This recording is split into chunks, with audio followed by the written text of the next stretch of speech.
और देश की हर आशा उम्मीद को पूरा करना चाहते हैं, उस बात का ये चुनाव है। और ऐसे देशभक्त जो माननीय प्रधानमंत्री जी के स्वरूप में हम सबको मिले हैं, उनके व्यक्तित्व के, उनके जीवन के बारे में कोई भी व्यक्ति, चाहे वो पढ़ा लिखा हो, चाहे वो नहीं पढ़ा लिखा हो, चाहे वो वृद्ध हो, चाहे वो जवान हो, चाहे वो बच्चा हो, चाहे वो माता हो, चाहे कोई बहन हो, आज देश का प्रत्येक नागरिक उनके जीवन के बारे में जानता है। जानता कि नहीं? छोटा सा बच्चा 5 साल का भी मोदी जी का नाम जानता है। क्यों जानता है? क्योंकि उन्होंने पूरा जीवन देश के लिए दिया है, आपके बीच में से निकलकर आगे बढ़े हैं।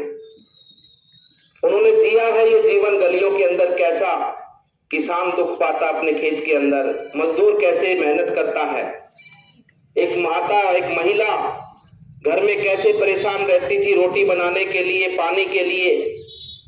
ये सारी जीवन की लीलाएं उन्होंने खुद स्वयं देखी हैं। तो इसलिए बंधुओं, ये चुनाव देश को आगे ले जाने का चुनाव है। और हमारे को तो सौभाग्य, जैसा करण सिंह जी ने कहा, डॉक्टर जसवंत सिंह जी ने कहा और अन्य नेताओं ने कहा, सभी लोग बार बार क्यों? इसीलिए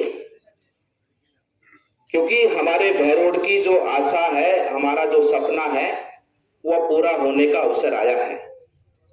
हम सब लोग भी इसी कार्य में लगे हैं, लगातार लगते रहे। हम भी जो छोटा मोटा बड़ा काम जो भी कुछ अपने अलवर जिले के अंदर पिछले 5 सालों में कर पाए हैं, तो उसमें सबसे बड़ी भूमिका भूपेंद्र यादव जी की है, जो दिल्ली में हमारा हाथ पकड़कर हमको वो काम करवाने के लिए लेके जाते थे। से सीधा बड़ौदा मेप से सीधा हाईवे निकलने वाला है। ये अलवर के बीचों बीच 6 लेन का हाईवे निकलेगा। उसके बाद में देखना कि अलवर की कैसे तस्वीर और तकदीर बदलती है, क्योंकि एक हाईवे हमारा इस पार है और दूसरा जो मुंबई एक्सप्रेसवे या उससे पहले जयपुर आगरा हाईवे था, तो वो उस पार था। लेकिन अब अलवर के बीचों बीच से हाईवे निकलेगा। दोनों तरफ पूरे जिले को कितना बड़ा फायदा होने वाला है। उसी के साथ साथ में जो हमारे यहाँ पर बहरोड नीमराना के अंदर हमने आपके सम्मुख प्रस्ताव रखा कि हमारे यहाँ पर ईएसआईसी हॉस्पिटल का निर्माण होना चाहिए। यहाँ पर बहुत बड़ी संख्या में यहाँ पर मजदूर वर्ग हमारी फैक्ट्रियों में काम करता है। आपने उस बात का संज्ञान लेते हुए हमारे यहाँ पर बहरोड नीमराना के अंदर 150 बेड का ईएसआईसी हॉस्पिटल मंजूर कराया है।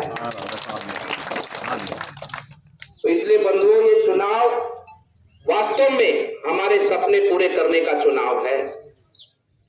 देखिए, आजादी भी 5-10 साल में नहीं मिली, लंबा इतिहास उसका। लोग लड़ते गए, संघर्ष करते गए, मरते गए, तब जाकर 1947 में आजादी मिली है। उसी प्रकार से हम सब लोग जो यहाँ पर बैठे हैं, हम भी अपने इस जिले के लिए, अपने बहरोड के लिए, मुंडावर के लिए सबसे बड़ी जो हमारी समस्या पानी की समस्या है, ये आवाज को हम सब लोग उठाते गए और आज भगवान ने वो आवाज हमारी सुनी है कि हमारे बीच में भूपेंद्र यादव जी को भेजा है, ताकि अलवर जिले के अंदर सबके घरों तक, सबके खेतों तक जितना संभव हो पाए पानी पहुंचे। जल जीवन का काम तो गांव में हुआ कि नहीं हुआ? अरे जब मैं पिछली बार आया था, जब तो काम चल रहे तो पानी ना आयो ना,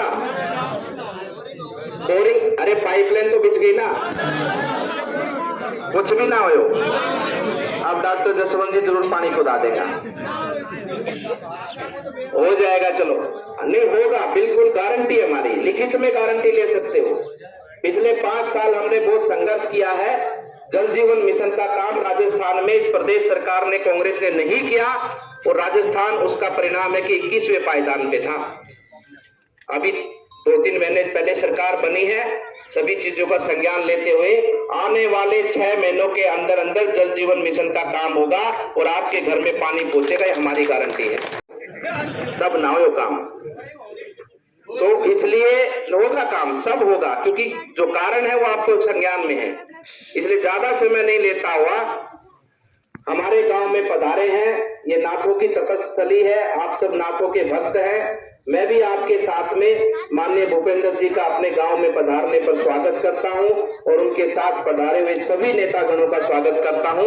आने वाली 19 तारीख को एक एक वोट जितने हमको दिए थे, कितने % वोटिंग की थी उस समय? 90। और वोट कितना लोग डाल के आए थे? 5-6 लोग ही डाला होगा सारा।